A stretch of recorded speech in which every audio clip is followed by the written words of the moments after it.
Hello students, today we will start with the chapter The Portrait of a Lady.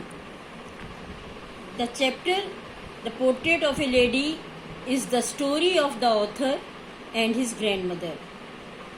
The grandmother was an old woman with a wrinkled face. ये story जो है author और उसकी grandmother के बारे में है। जो ऑथर की ग्रैंडमदर एक बहुत ही बूढ़ी औरत थी जिनके फेस पे झुर्रियाँ थी। रिंकल्ड मीन झुर्रियाँ। The author had always seen her like this for the past 20 years. She appeared to be as old that he could not imagine her being young and pretty, someone who had a husband. Author पिछले 20 सालों से देखता आया था कि उसकी जो grand mother हैं जैसे 20 साल पहले थी वैसी ही अब दिखाई देती थी। वो इतनी ज़्यादा बूढ़ी दिखाई देती थी कि वो इमेजिन भी नहीं कर सकता था कि कभी वो यंग थी या कभी प्रीटी रहा करती थी या उनका कोई हस्बैंड था। She was short, fat and slightly bent. वो थोड़े छोटे कद की, थोड़ी मोटी और थोड़ी सी झुकी हुई थी, झुककर चलती थी।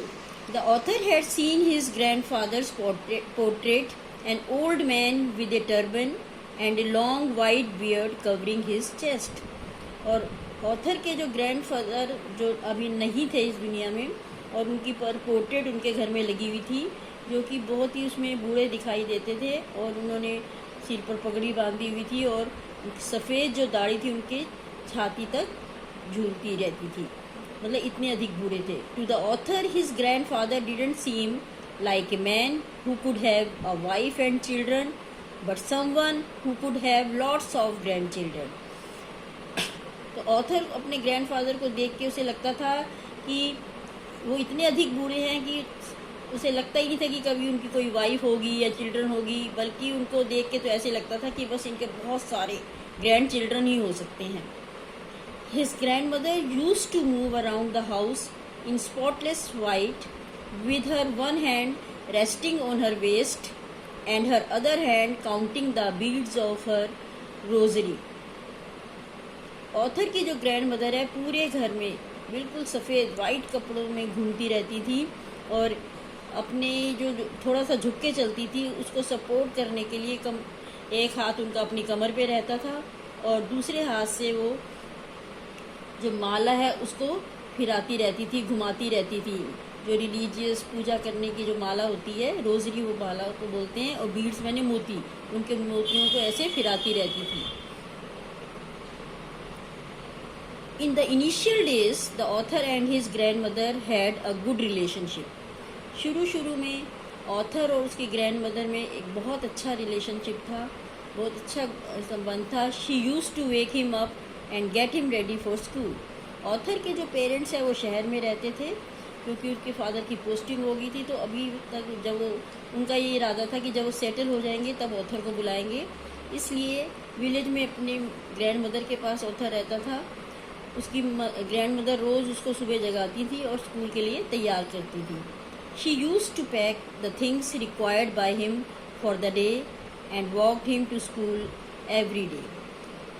ऑथर की ग्रैंड मदर है, बीच में उसको तैयार करते करते कुछ भजन भी गाया करती थी ताकि वो इस होप में कि शायद वो ऑथर को थोड़ा याद हो जाए। और इसके बाद वो दोनों इकट्ठे स्कूल जाते थे। साथ में थोड़ी ग्रैंड मदर बासी रोटियां भी रख लेती थी ताकि विलेज के जो डॉग्स हैं उनको स्ट्रीट डॉग्स को खिला सके। He used to visit the temple that was attached to the school. और जो स्कूल है बिल्कुल विलेज टेम्पल के साथ ही अटैच था। She had a routine of reading the scriptures. और ऑथर की ग्रैंड मदर वहाँ जाकर धार्मिक ग्रंथ पढ़ा करती थी। स्क्रिप्चर्स मतलब धार्मिक ग्रंथ। The author along with other children sat on the veranda singing alphabets and morning prayers. Author और बच्चों के साथ मिलकर जो टेम्पल का जो वरांडा था वहाँ बैठ जाते थे और जोर जोर से अल्फ़ाबेट्स वगैरह रिवाइज करते थे। They both use to come back home together with stray dogs roaming around them as his grandmother would carry the stale chapatis to feed them. Author और उसकी ग्रैंड मदर दोनों इकट्ठे वापस घर आते थे और रास्ते में जो स्ट्रे डॉग्स थे उनके पीछे पीछे उनके घर तक आते थे, और ग्रैंड मदर जो साथ में बासी रोटियां जो लेके जाती थी वो उनको खिलाती थी। Soon the parents of the author who went to the city to settle in and called them. जो जल्दी ही ऑथर के जो पेरेंट्स हैं उन्होंने ऑथर को और ग्रैंड मदर को शहर में बुलवा लिया, क्योंकि वो अब वहाँ पर सेटल हो गए थे। As they reach the city his relationship with his grandmother took a turn. जैसे ही वो शहर पहुँचे, ग्रैंड मदर और उस ऑथर की जो रिलेशनशिप थी उसने एक नया मोड़ ले लिया। Though they shared the room, their bond grew apart. He started going to an English medium school.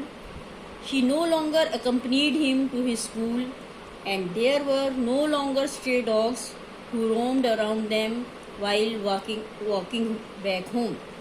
अब क्योंकि अब ऑथर जो एक इंग्लिश स्कूल में जाने लगा था और स्कूल भी वो एक मोटर बस से जाता था, अब ग्रैंड मदर अब उसके साथ स्कूल नहीं जा पाती थी, उसको कंपनी नहीं कर पाती थी, और इसके अलावा स्ट्रे डॉग्स के लिए जो रोटी वगैरह लेके जाती थी अब वो भी नहीं लेके जाती थी, और वापस भी ऑथर मोटर बस में ही आता था।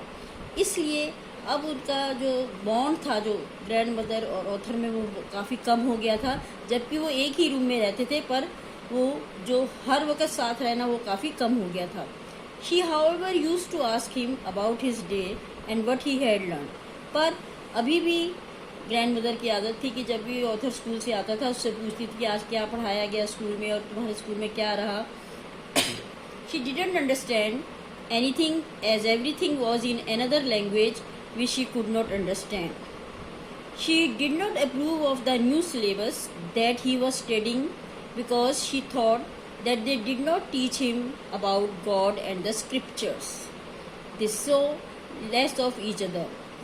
जब ऑथर ने उनको बताया कि ऐसे हमें साइंस पढ़ाया जा, वेस्टर्न साइंस और वेस्टर्न लैंग्वेज में पढ़ाई कराई जाती है और म्यूज़िक भी सिखाया जाता है, तो ग्रैंड मदर को ये चीज़ें पसंद नहीं आई, क्योंकि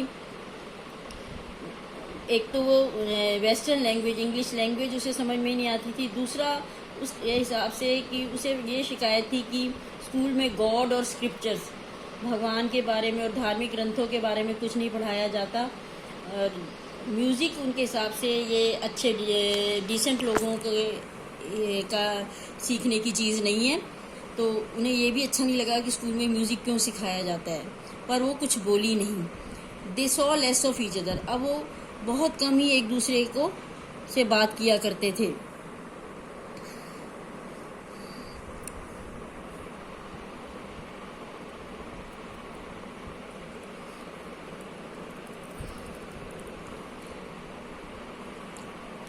and soon went to the university.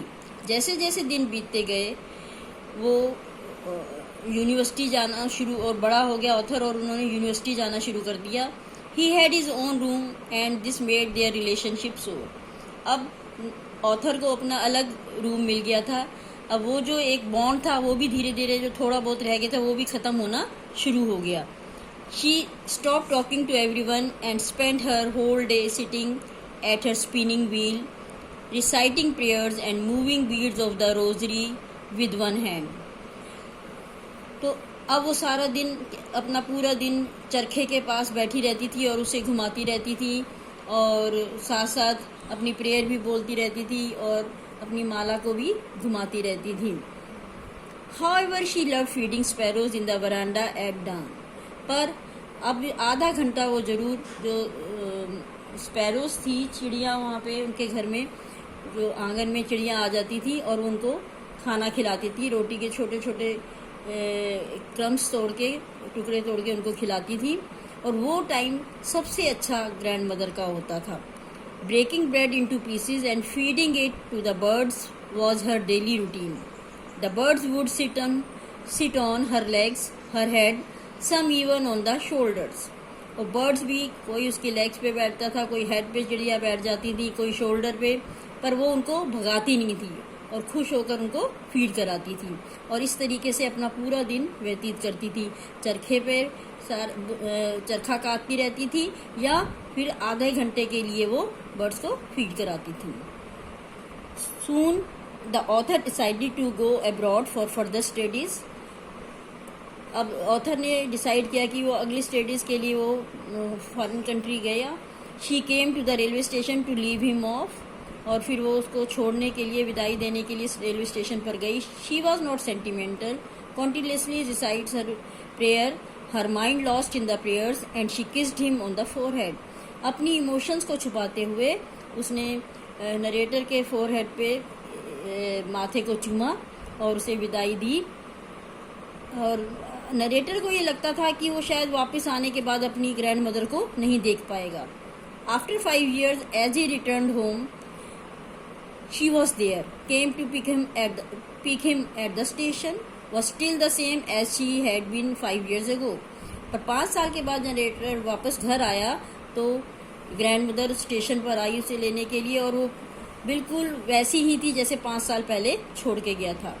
She clasped him within her arms and didn't say a word. She still used to feed her sparrows. One day she didn't recite her prayers, but instead collected the women of the neighborhood, got a drum and started singing. पर एक दिन ऐसा हुआ कि उसने अपनी prayers वगैरह नहीं रिसाइट की, नहीं दोहराई, और पड़ोस की सारी औरतों को इकट्ठा किया, एक ढोलक मंगाई और गाने गाने शुरू कर दिए. वॉरियर्स के, योद्धाओं के जो लड़ाई जीत के वापस आते हैं उनके बारे में उसने गाने शुरू कर दिए. The next morning she was ill with mild fever. अगले दिन सबने देखा कि वो बीमार पड़ गई हैं और उन्हें बुखार भी हो गया था. The doctor said that there was nothing to worry about, but she was sure that her end was near. पर ग्रैंड मदर को पता लग गया था कि उनका अब अंतिम समय आ गया है. She didn't want to waste her time talking to anyone in the family anymore, but spent her last hours in reciting her prayers, laying on the bed. अब वो अपना अंतिम समय बर्बाद नहीं, वेस्ट नहीं करना चाहती थी, इसलिए बेड पर लेटे लेटे ही वो अपनी प्रेयर्स रिसाइट करने लगी. She died, और अचानक उन्होंने अपनी आंखें बंद कर ली. And so her body lay on the bed, lifeless. As they prepared for funeral, they saw all the sparrows sitting in the veranda around her, mourning her death. जैसे ही उनके अंतिम संस्कार के लिए उनकी बॉडी को उठाया जाने लगा तो सबने देखा कि जो स्पैरोज हैं वो सारी की सारी वरांडा में आके इकट्ठी हो गई. ऐसे लग रहा था कि जैसे कि वो भी उनकी मृत्यु का शोक मना रही है. और इस तरीके से ये स्टोरी ख़त्म हो जाती है.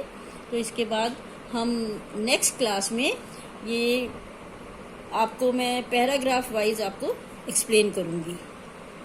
Okay, thank you.